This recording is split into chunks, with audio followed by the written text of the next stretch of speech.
என் உரையை தொடங்குகிறேன்.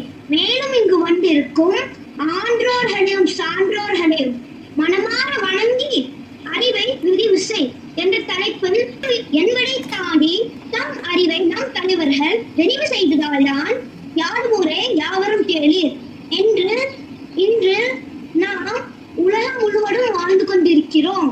உலகம் போற்றும் வள்ளுவரையும் அக்னி மன்னன் அப்துல் கலாமையும் உலகறிய செய்த அறிவே நாளை உன்னையும் உலகறிய செய்ய போகிறது.